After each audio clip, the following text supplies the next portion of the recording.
أعوذ بالله من الشيطان الرجيم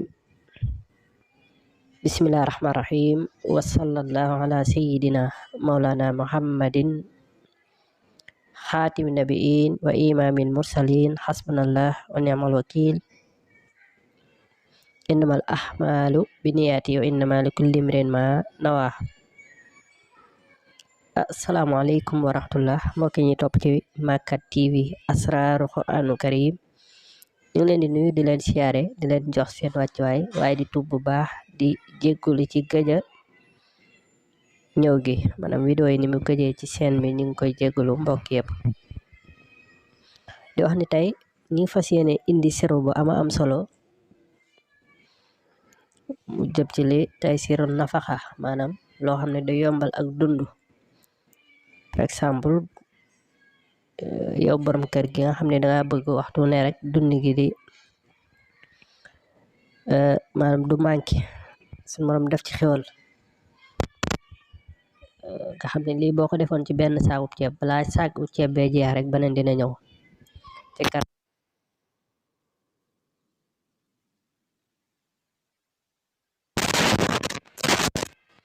boo defee mbokk mi ngay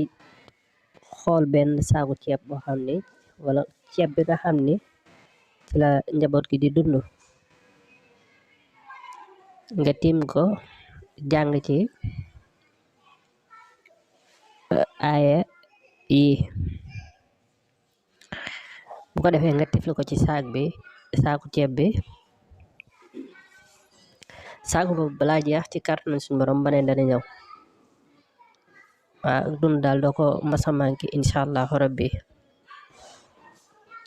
bu ko defee da ngay jàng bismillahi rahmaani rahim wa sallallahu ala sayyidina muhammadin wa sallim teg ca fatiha teg ca ixlaasi ñoom ñaar nga jàng leen 66 fois maanaam juróom-benn fukk ak juróom-benn teg ca a'uuzu bi kalimatillahi taamati min sarri ma xalaq wala xawla wala quwwata illa billahi al aliyyil azim teg ca bismillahi lasi la yadurru ma ismihi shay'un fil ardi wala fis samaa'i wa huwa samiul alim ñetti téeméer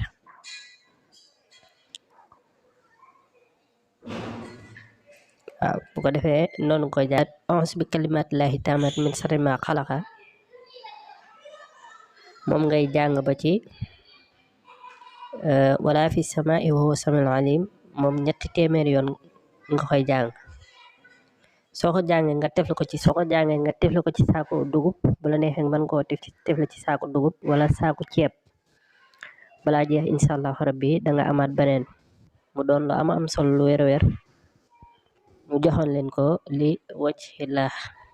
waaye di wax ngeen gën di wéy di abonné wu waaye partage vidéo yi mbokk yi ngir ñëpp mën di ci jot di ci jariñu di wax ne am nañ fii téere lasraar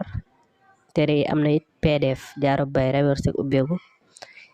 ko soxla mboonu woowe ci numéro boobu ci kàttanu suñu borom subhanahu wa taala danga ca mën a am ñu ngi leen di gërëm di leen sant ci topp gi jërë ngeen jëf waaleykum salaam wa rahmatullahi taala wa barakatuhu